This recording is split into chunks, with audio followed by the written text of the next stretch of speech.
बिस्मिल्लाहिर्रहमानिर्रहीम। अस्सलाम वालेकुम। आप देख रहे हैं चैनल 95 न्यूज़ और दुनिया भर की ताज़ा तरीन खबरों के साथ मैं हूं आपकी होस्ट महरूश खान। आज की अहम खबर से आपको आगाह करते हैं। लाहौर एहतसाबी अदालत के जज ने लीगी रहनुमा उज़्मा बुखारी को कमरा अदालत से जाने का हुक्म दे दिया, जिस पर उज़्मा बुखारी ने जवाब देते हुए कहा कि मैं वकील हूँ, ओपन समात सुनना मेरा हक है। रहनुमा पाकिस्तान तहरीक इंसाफ और वज़ीर आला पंजाब की मौन ख़ुसूसी फिरदौस आशिक अवान का कहना है कि कोई भूखा ना सोए प्रोग्राम रावलपिंडी इस्लामाबाद से शुरू किया गया है। प्रोग्राम के तहत रोज़ाना मायारी खाना मजदूर, मेहनत कश और गुरबा में तकसीम किया जाएगा। मौन ख़ुसूसी का कहना था कि कमज़ोर तबकात की ज़रूरियात पूरी करने में मददगार बनना वज़ीर आज़म इमरान खान का अज़्म है। NA 249 कराची के ज़िमनी इलेक्शन का शेड्यूल जारी कर दिया गया। NA 249 कराची में पोलिंग 29 अप्रैल को होगी। बात करते हैं पाकिस्तान तहरीक इंसाफ ने सेंट्रल इंतखाबात में PTI उम्मीदवार को वोट ना डालने से दौरकान सिंध असम्बली को पार्टी से निकाल दिया। PTI कमेटी नज़्म एहतसाब सिंध कराची ने फैसला जारी कर दिया। असलम आबरू और शहरियार खान को पार्टी से निकालने का हुक्मनामा जारी कर दिया गया है।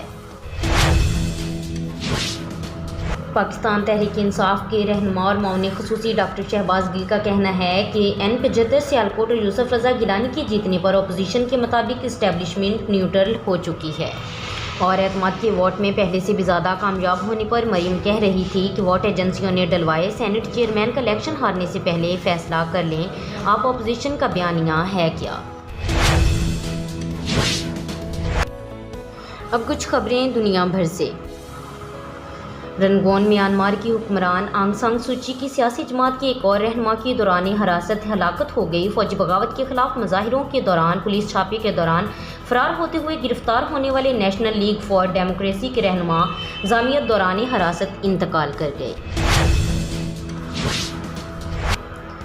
सऊदी अरब की अमेरिका में तैनात सफ़ीर शहजादी रीमा ने कहा कि ईरानी हमायत याफ्ता मलेशिया के सऊदी अरब पर हमले आलमी तवानाई के तहफ़्फ़ुज़ के लिए ख़तरा हैं और जो आलमी मैशियत पर असर अंदाज होते हुए अरामको में काम करने वाले सऊदी और अमरीकियों समेत 80 ममालिक से ताल्लुकात रखने वाले अहलकारों की ज़िंदगियों को ख़तरे में डाल रहे हैं।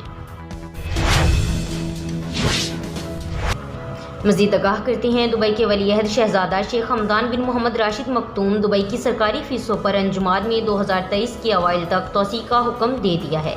इस इक़दाम का मकसद जारी कोरोना वायरस वबाई मर्ज़ के दौरान मुआशी इस्तेहकाम, मुआशी मशावकत और अमारात में कारोबारी अफराद और सरमायाकारों के एतमाद को मज़ीद फ़रोग़ देना है।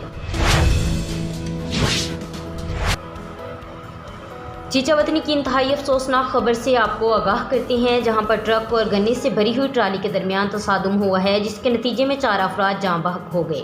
3 अफराद ट्रक में सवार थे और एक मकामी शख्स जो कि अपनी फसल मकई को पानी लगा रहा था, ट्रक की जद में आके मौका पर दम तोड़ गया। रेस्क्यू अफराद के मुताबिक यह हादसा चीचा वतनी बुरेवाला रोड पर पेश आया है।